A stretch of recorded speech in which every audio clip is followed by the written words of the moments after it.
Aray ko! Still the one, still the two, booking. Aray ko, sahod, walang booking. Aray ko! Still the one, still the two, booking. Aray ko, sahod, walang booking. Asa na punta yung booking? Sahod, di ba? Sahod. A few moments later. Alright. Good morning. So time check tayo, alas 2:14. So may share ako sa inyo. So para sa mga bumabiyahe to, syempre may naiwan kasing important na things or bagay. So may naiwan na cellphone. Okay. So tumawag na yung may-ari. Buti na lang yung kasunod natin na sakay ay mabait. Nakita niya nasa gilid lang ng pintuan.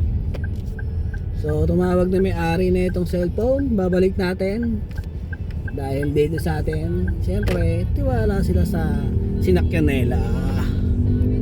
So let's go.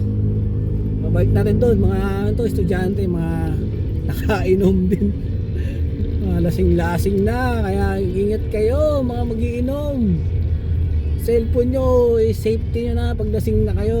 Huwag nyo na saan nilalagay. Lagay nyo sa bag nyo.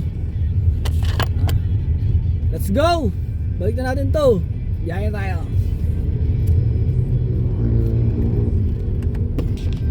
A few moments later. Buti mga tropa, mabait yung sumakay ng pasahero kasi binigay sa atin na may naiwan. Kasi kung iba yun, wala na yun. Goodbye Philippines na. Goodbye cellphone. Gago! Di ba? Swerte pa rin siya kasi mabait yung nakakuha sa likod pagsakay. Kasi kung iba yun, hindi sasabihin yun. Hindi ko rin napansin eh. Kasi bago sila bumaba, pinacheck ko sa kanila. Sabi ko, check nyo yung mga cellphone nyo, baka mahulog. Kasi mga lasing-lasing sila eh. Di ba? Kaya ito, balik na natin sa kanila.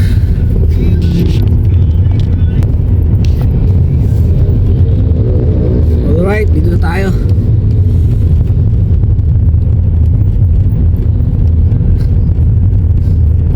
Sino to?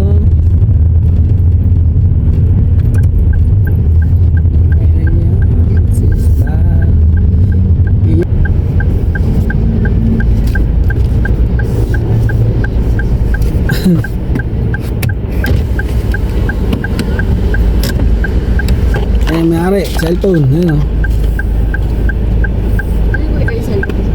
Buti, mabait yung nakakuha. Kaya nga kuya, salamat kuya. Nakuha ng customer. Kung hindi, iba nang kasakay. Wala na yan. Salamat kuya. Ingat po. Sige.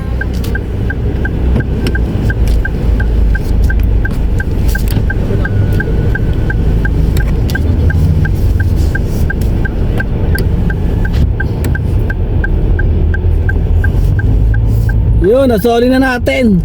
Success. Laging tandaan, pag nag-inom, magtira ng pang-uwi.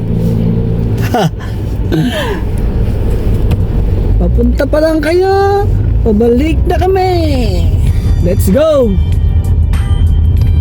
Good morning na.